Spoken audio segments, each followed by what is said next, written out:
நாம் தொடர்ந்து இந்த யூத் மீட்டிங்கில் பார்க்குற காரியம் the challenge of rapture. The challenge of the rapture, எடுத்துக்கொள்ளப்படுவதற்குரிய சவால்கள். ஆமென். சபை எடுத்துக்கொள்ளப்பட ஆயத்தமாக இருக்கிறது. அதைத்தான் தொடர்ந்து பார்த்து கொண்டு வருகிறோம். சபை எடுத்துக்கொள்ளப்பட ஆயத்தமாக இருக்கிறது. எந்த சூழ்நிலையிலும் சபை எடுத்துக்கொள்ளப்படும். அதுக்குரிய அடையாளங்கள் எல்லாம் அந்த பூமியில் நடந்து கொண்டு வருகிறதே தொடர்ந்து பார்க்கிறோம். நாம் அதில் கடந்த நாளில் பார்த்தோம்.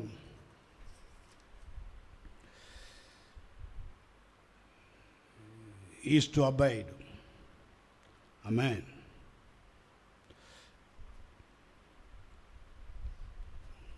அவன் எப்படிப்பட்டவனாக இருக்க வேண்டும்?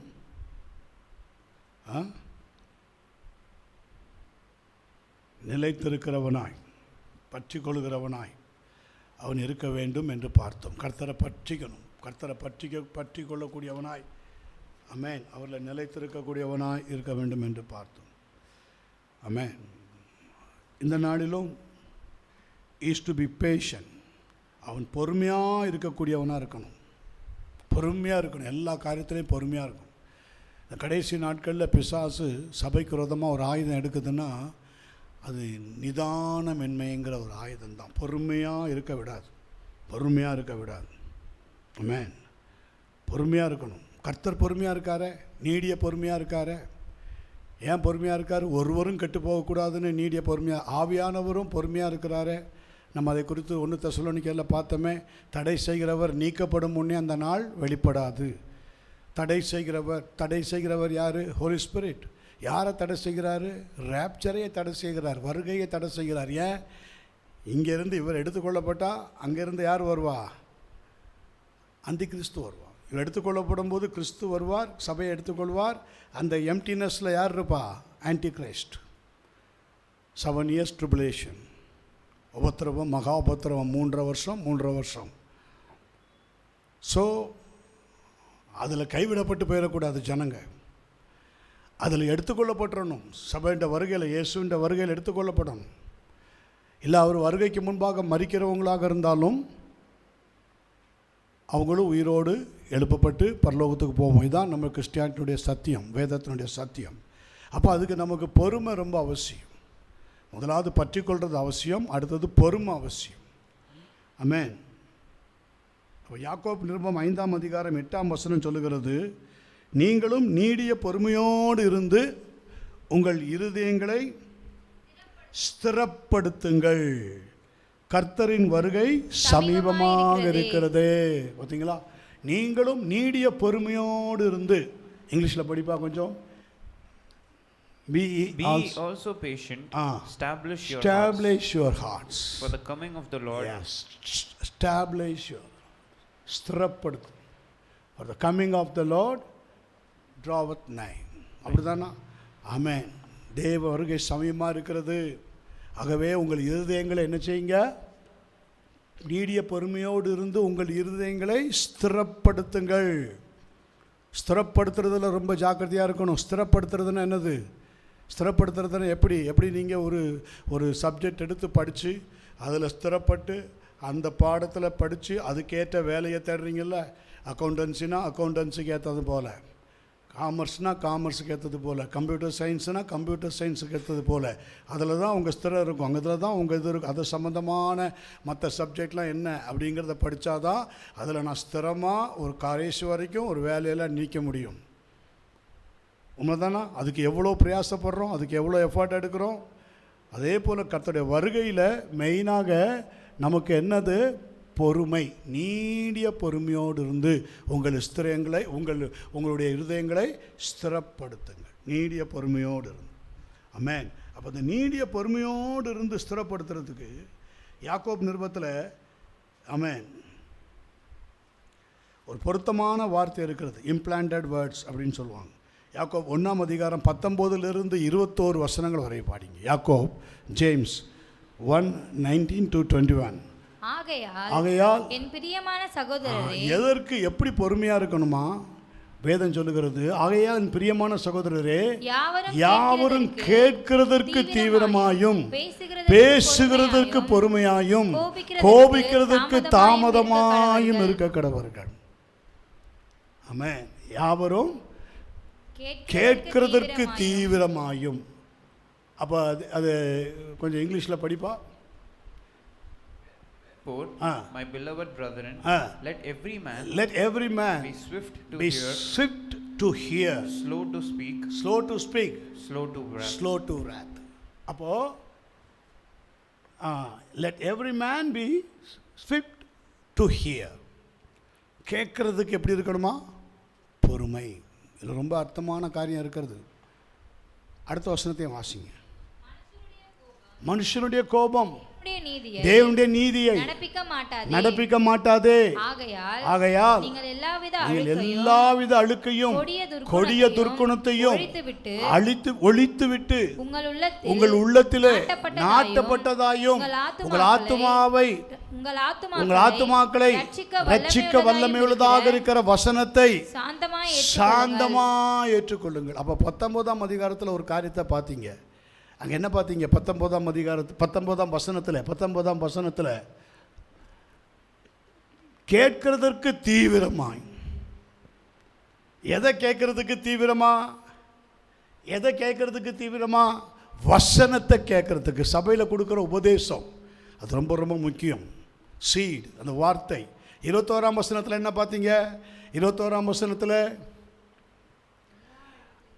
எல்லாவித அழுக்கையும் கொடிய துர்க்குணத்தையும். அப்போ இந்த வசனத்தை கேட்கறதுக்கு, இந்த வசனம் உள்ளே போகக்கூடாதுங்கிறதுக்கு பிசாசு வச்சிருக்கிறது தான் அழுக்கு. அழுக்குக்கு என்ன போட்டிருக்கு தம்பி? கொஞ்சம் படி. Therefore lay apart all filthiness.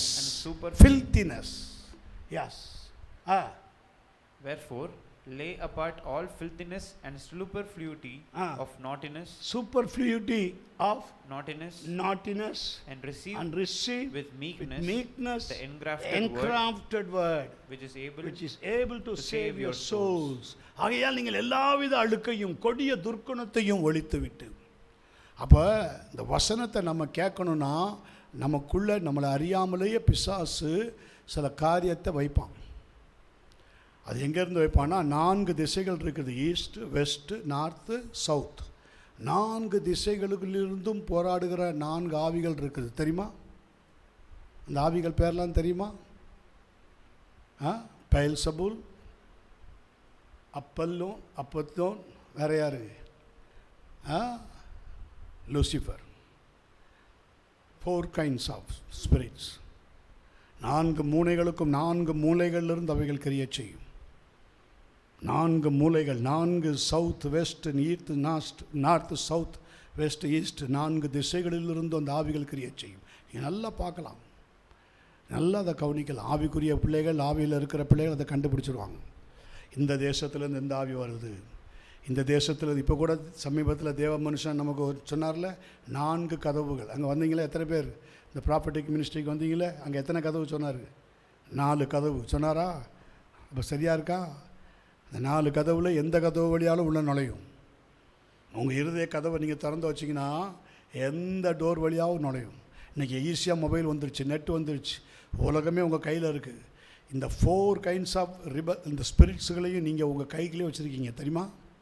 நினச்சா எதையும் தட்டலாம். எந்த தேசத்தில் இருக்க என்ன நடக்குதுங்கிறது ஈஸியாக கண்டுபிடிக்கலாம். அதுக்குள்ளே போய் என்னென்னமோலாம் பார்க்குறாங்களே, அதெல்லாம் என்னது? எஸ், நான் இப்போ அதுக்குள்ளே போகல, நமக்கு இப்போ அது இல்லை நேரம்.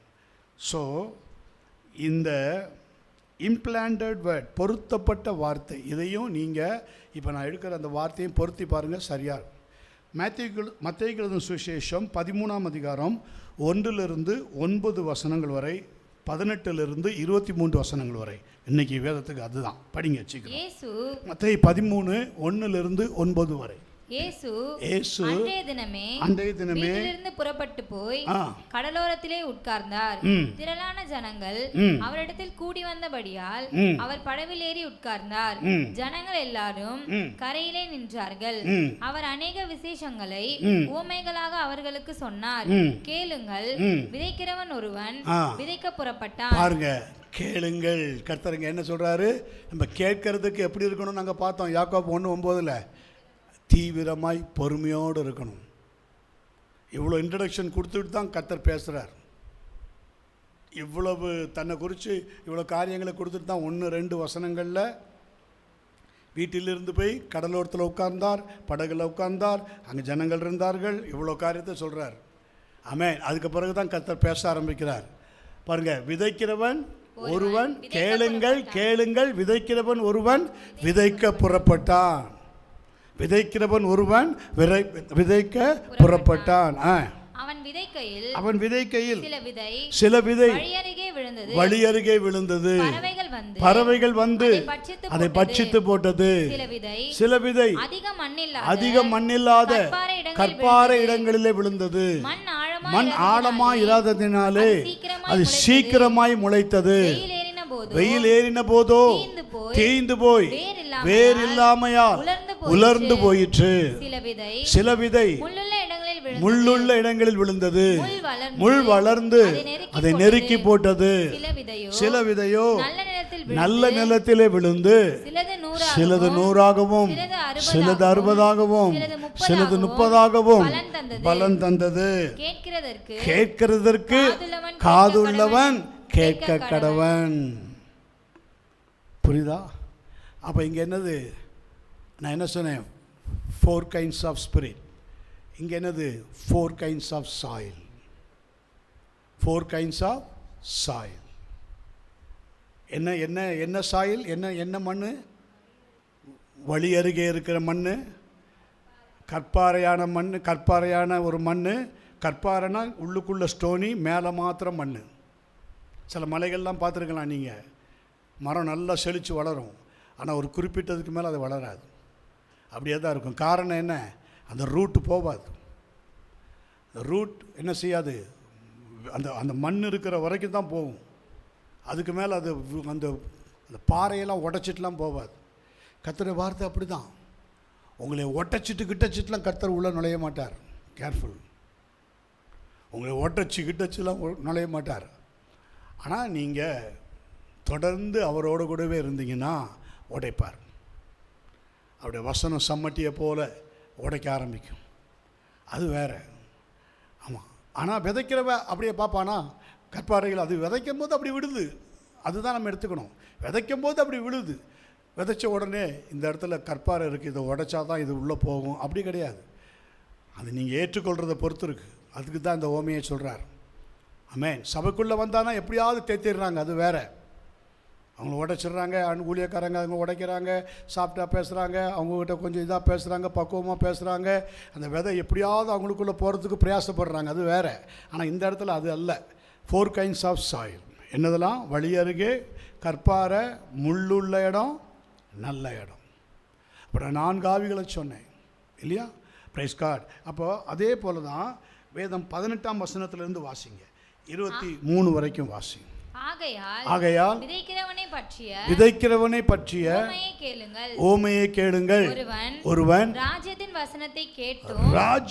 வசனத்தை கேட்டும் உணராதிருக்கும். வசனத்தை கேட்டு உணராமல் இருக்கும்போது, உணர்வில்லாமல் இருக்கும்போது, இந்த வசனத்தில் என்ன சொல்லப்படுது, இந்த வசனம் என்ன சொல்லுது, அர்த்தம் என்ன சொல்லுது அப்படிங்கிறத உணரணும். ஆண்டவர் என்றைக்குமே ஓமைகளாகத்தான் வேதத்தில் பேசுகிறார்.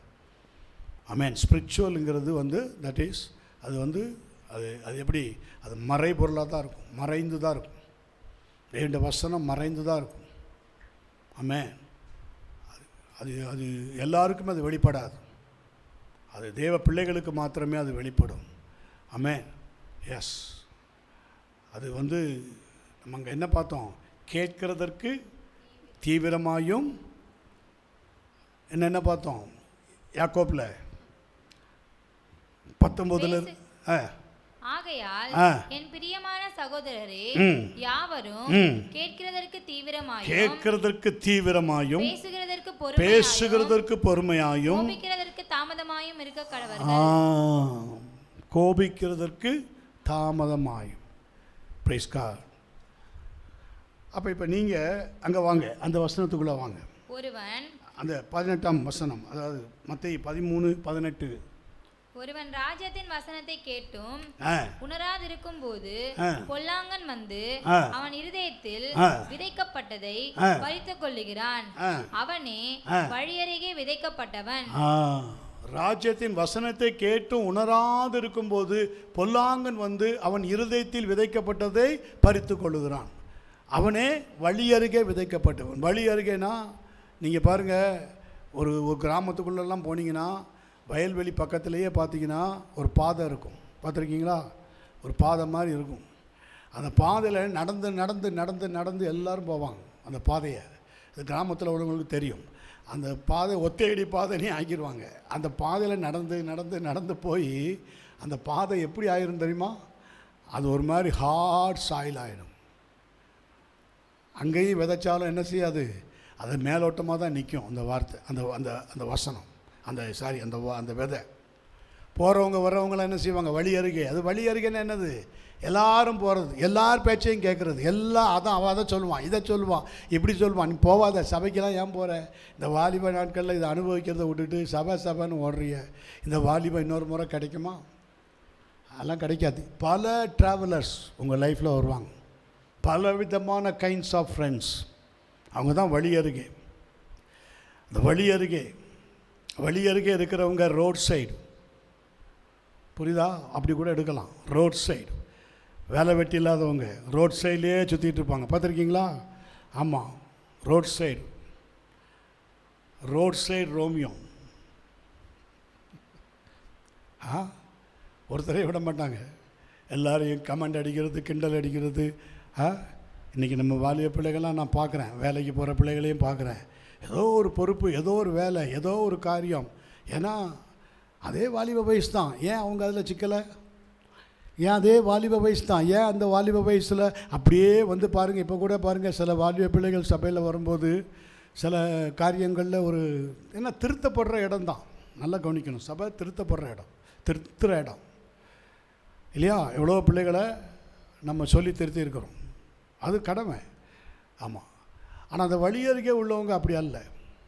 ஆமென். வழி அருகே உள்ளவங்க அது ஆமென். வழி அருகே விதைக்கப்பட்டவன் அவன் இருதயத்தில் விதைக்கப்பட்டதை பறித்து கொள்ளுகிறான். அவன் இருதயத்தில் விரிக்கப்பட்டதை 4 பேர் சேர்ந்தால் போதும். ஒரு நல்ல காரியத்தை சொல்லுங்கள், 4 பேர்கிட்ட சொல்லுங்கள். உங்கள் ஃப்ரெண்ட்ஸ் சர்க்கிளில் 4 பேர்கிட்ட சத்தியத்தை போய் சொல்லி பாருங்கள். கேட்குறதுக்கு செவியுள்ள தான் கேட்பான். வந்துட்டான், பெந்தகோஸ்து வந்துட்டான், சத்தியம் சொல்ல வந்துட்டான் பார், யோக்கியம் வந்துட்டான் பார் அப்படின்பா. ஏன்னா நீங்கள் பேசுனதெல்லாம் ஒருத்தன் கேட்குறவன்ட்ட கூட இருபது எடுத்துருவான். எஸ், அது ஒரு ஸ்பிரிட், அது ஒரு ஸ்பிரிட். அதுதான் ஆண்டவர் சொன்னார். இங்கே வந்து 3 கைண்ட்ஸ் ஆஃப் ஸ்பிரிட்ஸ் இருக்குது. எப்படி சங்கீதம் 1 இருக்குது பாருங்கள். துன்மார்க்கருடைய ஆலோசனையின்படி நடவாமலும், பாவிகளுடைய வழியில் நில்லாமலும், பரியாசக்கார உட்காரும் இடத்தில் உட்காராமலும், கர்த்தருடைய வேதத்தில் பிரியமாக இருந்து இரவும் பகலும் அவருடைய வேதத்தில் தியானமாக இருக்கிற மனுஷன் பாக்கியம். அவன் நீர்க்கால்களின் ஓரமாய், இது என்ன சைடு? இது ரிவர் சைடு. நீர்க்கால்களின் ஓரமாய் நடப்பட்டு, பார்த்தீங்களா? Well planted. Where? River side. இது ரோடு சைடு, வழி அருகே. நல்ல அதுக்கு நீங்கள் கம்பேரிசன் புரிஞ்சுக்கணும். அப்போ நம்மளை இன்றைக்கி கர்த்தர் எங்கே வச்சுருக்கிறார்? ரிவர் சைடுனா என்னது? ஜீவ தண்ணீர் உள்ள நதிகள் புறப்படுகிற இடம், ஜீவ தண்ணீர் உள்ள நதிகள் பாய்கிற இடம் சபை, ஆவிக்குரிய சபைகள்.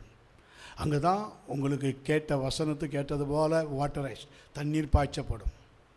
ஆமென். நீ அடைக்கப்பட்ட தோட்டமும் மறைவு கட்டப்பட்ட நீரூற்றும் முத்திரிக்கப்பட்ட கிணறுமாக உன்னை மாற்றுகிறது ஒரு ஆவிக்குரிய சபை.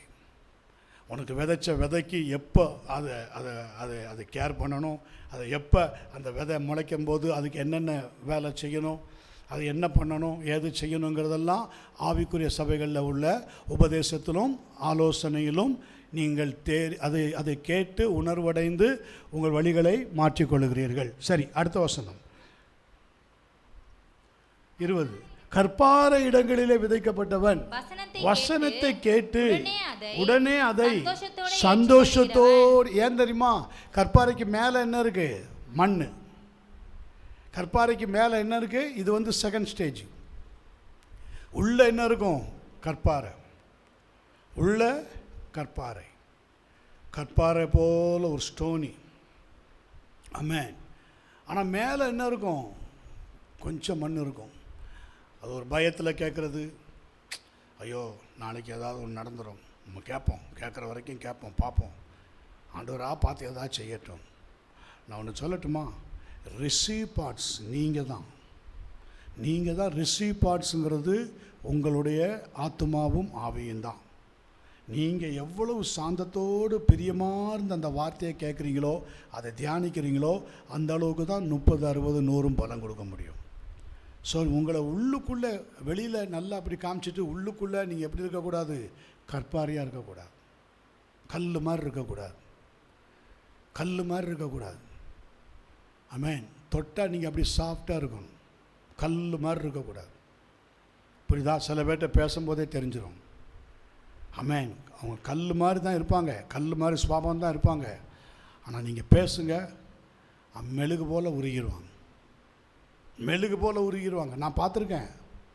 அவங்க வாழ்க்கையில் அதுக்கு பல காயங்கள் இருக்கும், அது உங்களுக்கு தெரியாது.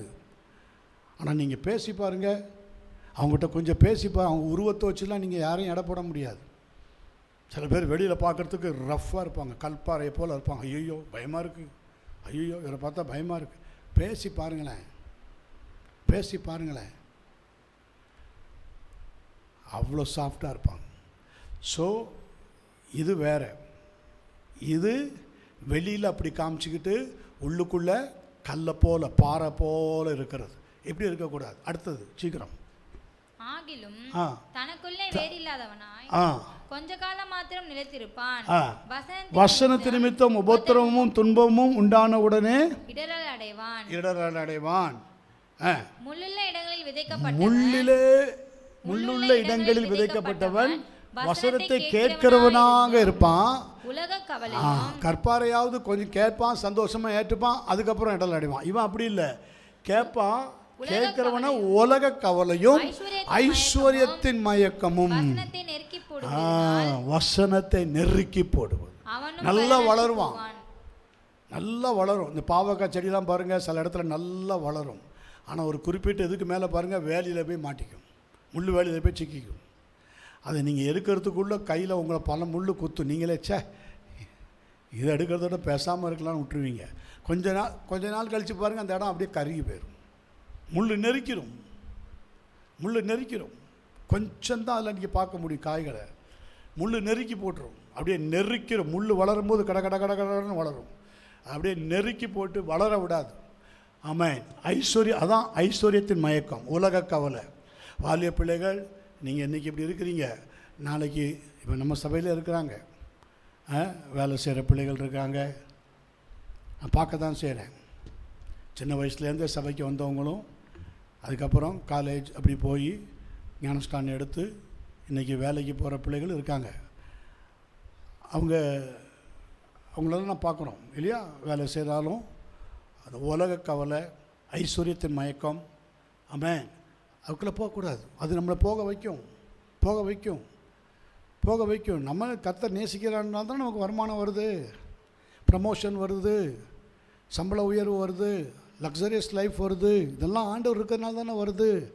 அது நீங்கள் நல்லா கவனிக்கணும். அது ஐஸ்வர்யத்தின் மயக்கம். பணத்துக்கு ஒரு தன்மை உண்டு, உங்களுக்கு மயக்கம் உண்டாக்க செய்யும். உங்களுக்கு மயக்கத்தை உண்டாக்கும். மயக்கம் உண்டாக்கணும் என்னது? அது மேலே ஒரு கிரேசி, அது மேலே ஒரு ஈர்ப்பு. பண ஆசை எல்லா தீமைக்கும் வேறாக இருக்கிறது. சிலர் அதை இச்சித்து தங்களை உருவ குத்தி கொள்ளுகிறார்கள். அது ஒரு வேர் மாதிரி உள்ளுக்குள்ளேருந்து அப்படியே வளரும். பண ஆசை, பணம் சேர்க்கணும். பணம் எல்லாற்றுக்கும் உதவும், அதில் சந்தேகமே இல்லை. பணம் எல்லாற்றுக்கும் உதவும். ஆனால் அது மேலே மயக்கமாக இருக்கக்கூடாது. ஐஸ்வர்யத்தின் மயக்கம் அப்படி மயக்கமாக இருக்கக்கூடாது. அதுங்களுக்கு பார்த்தீங்கன்னா கண்கள் எல்லாம் அது மேலே தான் இருக்கும். அதை விட்டு திரும்பாது. ஸோ ஐஸ்வர்யத்தின் மயக்கமும் வசனத்தை நெருக்கி போடுகிறதுனால் ஒரு குறிப்பிட்ட இடத்துக்கு மேலே வந்த உடனே ஆமென் எல்லாவற்றையும் விட்டு விட்டு என்னை பின் சொல்லுன்னு சொல்லுவான். ஒரு ஐஸ்வர்யவான் இயேசுகிட்ட வரான். அவன்கிட்ட சொல்கிறாரு, என்ன செய்யணும் ஆண்டவரே, பரலோக ராஜ்யத்தில் பிரவேசிக்கிறதுக்கு என்ன செய்யணும்? ஆண்டவர் சொல்கிறார், நினைச்சு எல்லாம் செஞ்சுட்டேனே, எல்லாம் பண்ணிட்டேன். அப்போ உன் ஆஸ்தியெல்லாம் விட்டு தரித்திரருக்கு கொடுத்துட்டு என்ன பென்சில்? ஐஸ்வர்யத்து மயக்கம் விடுதா, நெருக்குதா? எப்படி விடுவேன்? உனக்கு ஐஸ்வர்யம் வேணுமா, பரலோகம் வேணுமா? சொல்லுங்கள். பூமிக்குரிய ஐஸ்வர்யம் வேணுமா? அப்போ மதிகேடனே, இந்த இரவு உன்னுடைய ஆத்மா எடுத்துக்கொள்ளப்பட்டால் நீ சேகரித்து வைத்தவைகள் யோசித்து பாருங்க. இதுதான் ஐஸ்வர்யத்தின் மயக்கம். மயக்கத்தில் இருக்கிற வரைக்கும் தான். மயக்கம் தெளிஞ்சிடுச்சுன்னா ஐயோ பாக்கெட்டில் உள்ளதை காணுமே. புரியுதா? நல்லா குடிச்சிட்டு படுத்துருப்பாங்க, பார்த்துருக்கீங்களா? பாக்கெட்டில் பணங்கள்லாம் வச்சுருப்பாங்க. எழுந்துச்சு பார்த்தா ஐயோ. மயக்கத்தில் இருக்கும்போது ஏன் அந்த ஐயோ வரல? மயக்கம், கேர். மயக்கம் தெளிந்த பிற்பாடு பார்த்தீங்கன்னா ஐயோ எல்லாத்தையும் இழந்துட்டேனே. அதுதான். அப்போ ஐஸ்வர்யத்தின் மயக்கமும் வசனத்தை நெருக்கி போடுகிறதுனால் அவனும் பலனற்று போகிறான். 23. வசனத்தை கேட்கிறவனும் உணர்கிறவனுமாயிருந்து 100ஆகவும் 60ஆகவும் 30ஆகவும் பலன் தருவான் என்றார். ஆமென். அப்போ Jesus described 4 kinds of hearts. 4 விதமான இருதயங்களை, 4 விதமான நிலத்தையும் 4 விதமான இருதயங்களுக்கு கர்த்தரப்படுகிறார் இல்லையா, விவரிக்கிறார். ஒன்று என்னது? The hard heart. அடுத்தது என்னது? The shallow heart. அடுத்தது the crowd heart. Then the fruitful heart, which received the word, allowed it to take root and produced a harvest of fruit. Amen. எது? நல்ல நிலம். பாருங்க, எந்த தடை இல்லாமல் தன் வேர் அப்படியே விடும். வேர் எதை குறிக்கும் தெரியுமா? பரிசுத்தம். வசனத்தை கேட்டு பரிசுத்தமாகிறது. வார்த்தையை கேட்டு பரிசுத்தம் அடையணும். ஆமென். நான் உங்களுக்கு சொன்ன வசனத்தினாலே இப்பொழுதே நீங்கள் சுத்தமாக இருக்கிறீர்கள் என்று யோவானுக்கு எழுதின சுவிசேஷம் 15ஆம் அதிகாரம் 3ஆம் வசனமா வாசிங்க. சீக்கிரம் ஜெபம் பண்ணுவோம். நான் உங்களுக்கு சொன்ன உபதேசத்தினாலே இப்பொழுதே சுத்தமாக இருக்கிறீர்கள். இங்கிலீஷில் படி. Now you are clean through the word which I have spoken unto you. Amen. Spoken unto you. இந்த வார்த்தை unto அப்படின்னா ஃபேஸ் டு ஃபேஸ், முகமுகமாக பேசுகிற வார்த்தை. ஆமென். உங்களோடு கூட முகமுகமாக பேசுகிற வார்த்தை. இயேசு ஜனங்களை அங்கே எப்படி பேசினார்? முகமுகமாக தானே பேசினார். அவங்களுக்கு முன்னாடி தானே ஜனங்க உட்காந்துருந்தாங்கன்னு பார்த்தோம். Matthew 13:1-2. ஆமென். அப்படி தானா? unto, face to face. இந்த வார்த்தை இன்றைக்கி உங்களுக்கு முகத்துக்கு முன்பாக வருகிறது. ஆமென். இந்த வார்த்தையை அப்படியே நீங்கள் சாந்தத்தோடு ஏற்றுக்கொள்ளுங்க. கர்த்தர் 30, 60, 100 பலன் கொடுப்பார். ஜெபம் பண்ணுவோம், விழுந்தால் படிடுவோம். மீதினுடைய பாட்டு அடுத்த வாரத்தில் பார்ப்போம். தகப்பனே, உமக்கு நன்றி செலுத்துகிறோம். ஆண்டவரே, இந்த நாளையமாய் கூட ஆண்டவரே அப்பா ஸ்தோத்திரம். ஆமென். அவன் பொறுமையாக இருக்க வேண்டும் என்று ஆமென் கர்த்தருடைய வருகையில் எடுத்துக்கொள்ளப்படுவதற்குரிய சவால்களில் 2வது காரியமான இஸ் டு பி பேஷண்ட். அவன் பொறுமையாக இருக்க வேண்டும் என்று நாங்கள் பார்த்தோம். நீங்கள் நீடிய பொறுமையோடு இருந்து உங்கள் இருதயங்களை ஸ்திரப்படுத்துங்கள். கர்த்தருடைய வருகை சமயமாக இருக்கிறது. ஸ்திரப்படுத்தத்தக்கதான வார்த்தைகளை பேசியிருக்கிறீர் ஆண்டவரே. அப்பா, எங்களில் உடைக்க வேண்டியவைகளை உடைத்து உருவாக்க வேண்டியவைகளை உருவாக்குகிற கர்த்தர் ஆண்டவரே, எங்களை சீர்படுத்தி ஸ்திரப்படுத்தி நிலைநிறுத்தி எங்களை பரிசுத்தப்படுத்தி ஆஸ்வதிக்க ஜெபிக்கிறோம். வேலி அடைத்து பாதுகாக்க ஜெபிக்கிறோம். ஆசீர்வதியும் வழி நடத்தும். இயேசு கிறிஸ்துவின் நாமத்தினால் ஜெபிக்கிறோம். ஜெபங்களும் ஜீவனுள்ள நல்ல பிதாவே. ஆமென். ஆத்துமாவே கர்த்தரை ஸ்தோத்தரி, முழு உள்ளமேடைய பரிசுத்த நாமத்தை ஸ்தோத்தரி. ஆத்துமாவே கர்த்தரை ஸ்தோத்தரி, செய்த சகல நன்மை விவகாரங்களையும் ஒருபோதும் மறவாதே. ஆமென். அல்லேலூயா. அல்லேலூயா, அல்லேலூயா. யாவரும் கர்த்தர் நாமத்தினாலே ஒருவருக்கொருவர் வாழ்த்த சொல்லி விடைபெறும்.